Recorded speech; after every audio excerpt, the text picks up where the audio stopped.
Assalamualaikum warahmatullahi wabarakatuh.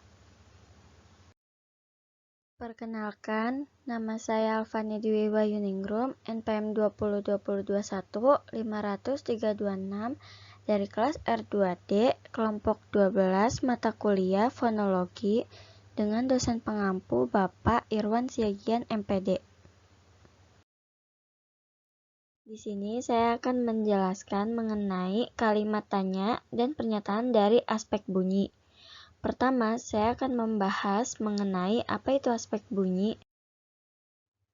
Apa sih aspek bunyi itu? Apakah ada hubungannya dengan bahasa? Apa berhubungan pula dengan kalimat tanya bahasa Indonesia? Di sini saya akan terangkan sedikit mengenai apa itu bunyi dalam bahasa.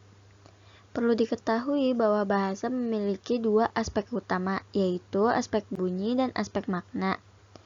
Di dalam kajian ilmu linguistik, bahasa itu adalah bunyi atau sistem bahasa itu berupa lambang yang wujudnya bunyi.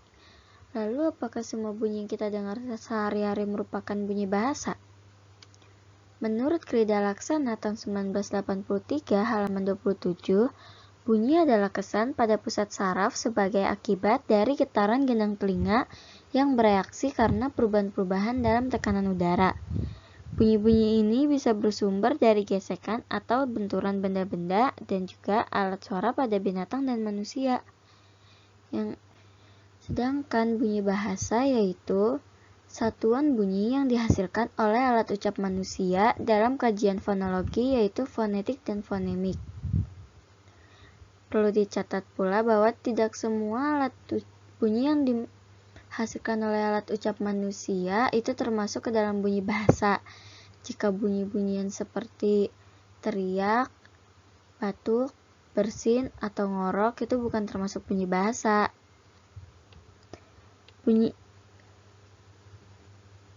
Bahasa bunyi atau bahasa yang diucapkan atau dilisankan itu merupakan bahasa primer dan menjadi yang pertama di dalam objek kajian linguistik. Sedangkan bahasa tulis hanyalah bahasa sekunder, karena bahasa tulis itu sebenarnya hanyalah rekaman atau rekapan dari bahasa lisan. Lalu apakah ada hubungannya dengan kalimat tanya? Tentu saja ada. Bisa dilihat bahwa dalam sebuah kalimat terdapat yang namanya intonasi. Intonasi ini merupakan tinggi rendahnya suatu nada pada kalimat yang memberi penekanan pada kata-kata tertentu di suatu kalimat. Nah, nada inilah yang berkenaan atau berkaitan dengan tinggi rendahnya suatu bunyi. Di dalam bab sintaksis, intonasi ini merupakan salah satu alat sintaksis yang sangat penting. Dan di bab fonologi dan morfologi juga dibahas mengenai intonasi ini yang dapat berupa wujud tekanan, nada, dan tempo. Namun itu semua hanya bersifat fonemis dan morfemis, artinya sebagai pembeda makna dan arti makna.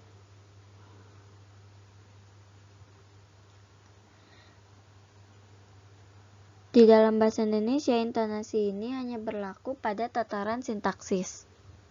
Sebuah klausa yang sama artinya terdiri dari unsur suprasegmental yang sama dapat menjadi kalimat deklaratif ataupun kalimat interrogatif hanya dengan mengubah intonasinya saja. Untuk itulah mengapa intonasi ini penting dalam sebuah kalimat. Intonasi merupakan ciri utama yang membedakan kalimat dari sebuah klausa. Bisa dikatakan, sebuah kalimat tanpa adanya intonasi itu hanyalah menjadi sebuah klausa, atau jika dibalik, klausa dengan intonasi itu menjadi kalimat. Selanjutnya ada kalimat tanya. Sebelum membahas tentang kalimat tanya, saya terangkan sedikit mengenai kalimat.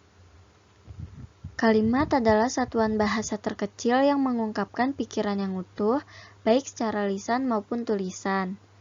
Kalimat juga merupakan satuan yang langsung digunakan dalam berbahasa. Di dalam suatu kalimat terdapat satuan sintaksis yang lebih kecil seperti kata, frase, klausa, dilengkapi pula dengan konjungsi bila diperlukan, dan disertai dengan intonasi final. Unsur-unsur penting dalam sebuah kalimat yaitu satuan kecil sintaksis dan intonasi final.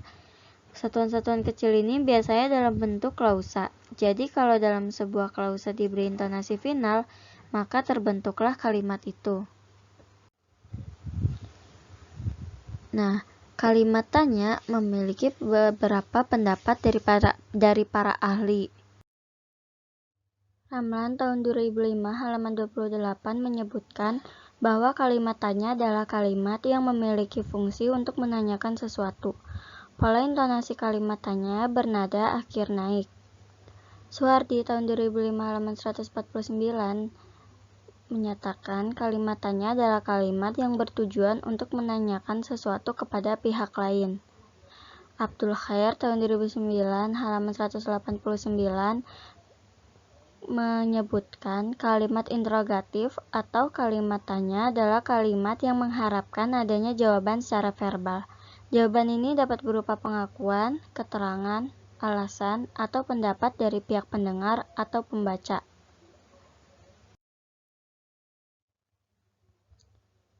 Dapat disimpulkan bahwa kalimat tanya adalah suatu kalimat yang pada hakikatnya menanyakan sesuatu atau menginginkan suatu jawaban.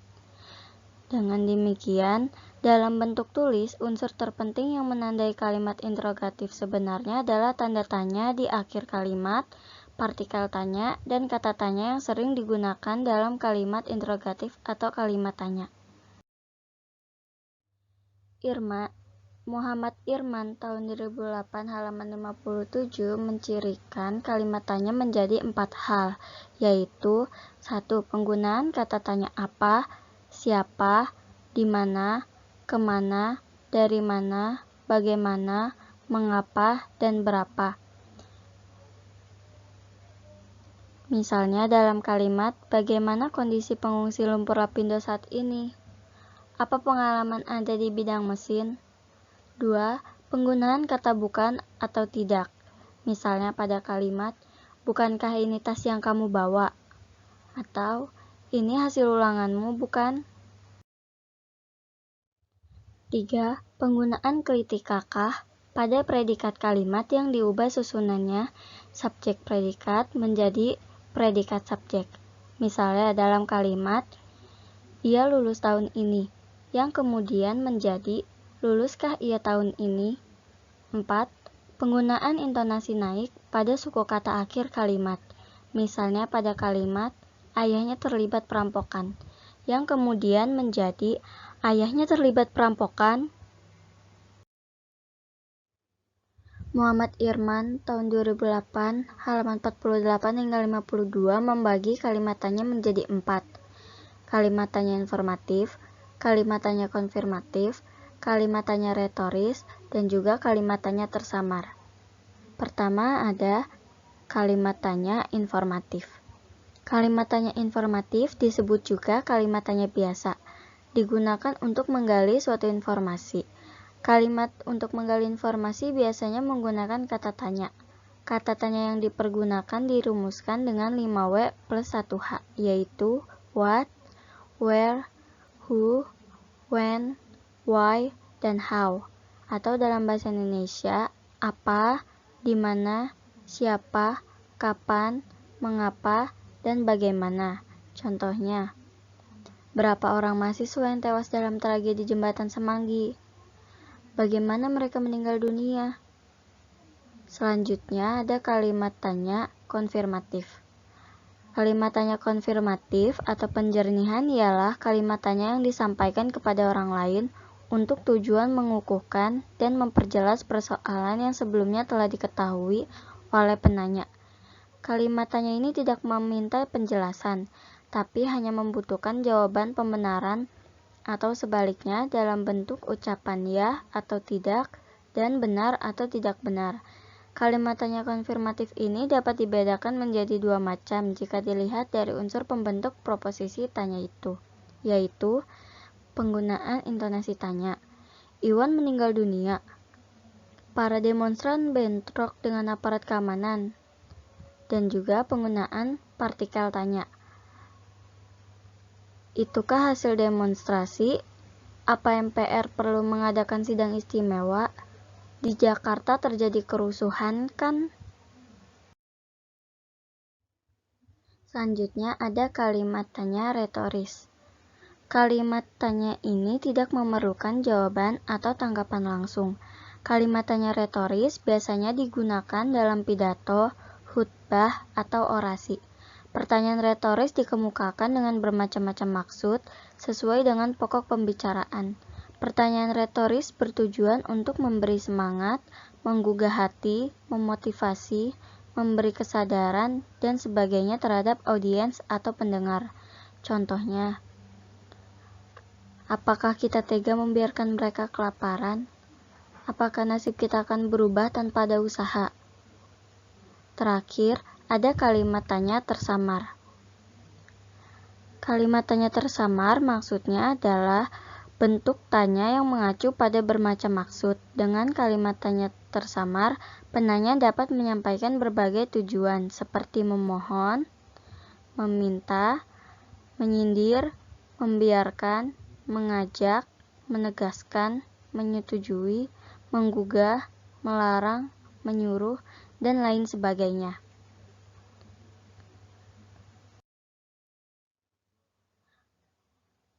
Kata tanya merupakan suatu kategori dalam kalimat interrogatif yang berfungsi untuk menanyakan sesuatu.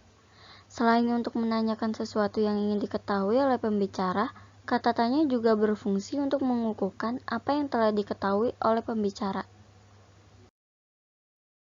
Menurut Hasan Alwi tahun 2003 halaman 87, kata tanya ialah kata yang digunakan untuk mengungkapkan kalimat tanya secara eksplisit.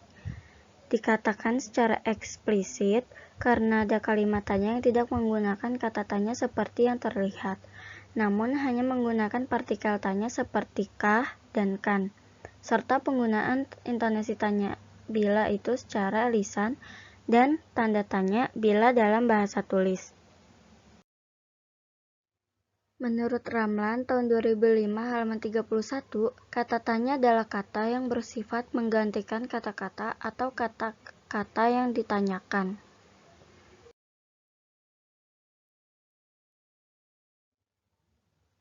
Kata penanya pada dasarnya terdiri atas dua unsur, yakni kata tanya apa dan mana. Menurut Hasan Alwi tahun 2003 halaman 265. Dua unsur dasar itu yang kemudian dikembangkan menjadi kata tanya pada kata tanya apa, yaitu apa, siapa, mengapa, kenapa, kapan, dan keberapa. Lalu pada kata tanya mana, di mana, kemana, dari mana, bagaimana, dan bila mana. Menurut Muhammad Irman tahun 2008 halaman 29 menyatakan bahwa kata tanya bahasa Indonesia terdiri atas apa, mempertanyakan barang, apa yang kamu beli Andi, siapa, mempertanyakan orang, mana, mempertanyakan pilihan, mengapa, mempertanyakan sebab, kapan dan bila, mempertanyakan waktu, di mana, mempertanyakan tempat, kemana, mempertanyakan arah yang dituju, dari mana, mempertanyakan asal atau arah, bagaimana, mempertanyakan keadaan, sesuatu atau cara, dari apa, mempertanyakan asal bahan baku, dari siapa, mempertanyakan asal milik, dengan apa, mempertanyakan alat, dengan siapa, mempertanyakan yang ikut serta, untuk apa, mempertanyakan tujuan melakukan kegiatan tertentu, untuk siapa, mempertanyakan orang yang dituju, dan berapa, mempertanyakan jumlah.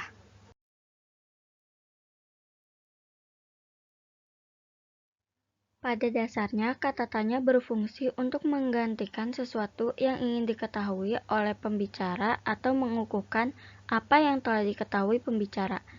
Namun, setiap kata tanya mempunyai fungsi masing-masing.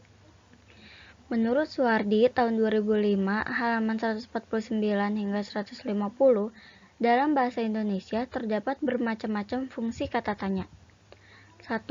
Kata tanya yang digunakan untuk menghendaki jawaban singkat, ya dan tidak. 2. Untuk menanyakan orang, Tuhan, dan malaikat. 3. Untuk menanyakan benda. 4. Untuk menanyakan perbuatan atau alasan. 5. Untuk menanyakan sebab. 6. Untuk menanyakan keadaan atau proses. 7. Untuk menanyakan tempat. 8. Untuk menanyakan waktu. Dan 9. Untuk menanyakan jumlah. Kesimpulannya, aspek bunyi bahasa sangat berpengaruh dalam pembahasan fonologi, morfologi, maupun sintaksis. Hal ini karena dalam berbahasa kita menggunakan alat ucap kita untuk mengeluarkan bunyi yang nantinya akan menjadi bahasa lisan yang kita ucapkan sehari-hari. Dalam bunyi bahasa, terdapat unsur-unsur suprasegmental, yaitu tekanan, nada, dan tempo. Inilah yang nantinya menjadi intonasi dalam sebuah kalimat. Intonasi sangat penting penggunaannya sebagai pembeda makna dalam kalimat, sehingga ketika berbahasa lisan tidak menimbulkan konflik karena tidak adanya intonasi kalimat, termasuk kalimat tanya. Kalimat tanya dalam bahasa Indonesia adalah salah satu bentuk kalimat yang pada hakikatnya menanyakan suatu informasi atau untuk konfirmasi suatu hal. Kalimat tanya bahasa Indonesia dapat diuraikan dengan pemakaian partikel tanya dan kata tanya. Berdasarkan jenisnya, kalimat tanya bahasa Indonesia dapat dibedakan menjadi dua, yakni kalimat tanya konfirmatif dan kalimat tanya informatif. Kalimat tanya konfirmatif biasanya ditandai dengan hadirnya partikel tanya seperti kah, kan, ya, apa, dan masa. Sedangkan kalimat tanya informatif ditandai dengan pemakaian kata tanya seperti siapa, apa, mengapa, kenapa, bagaimana, berapa, di mana, dan sebagainya. Sekian presentasi dari saya dan kelompok saya. Kurang lebihnya mohon dimaafkan. Wassalamualaikum warahmatullahi wabarakatuh.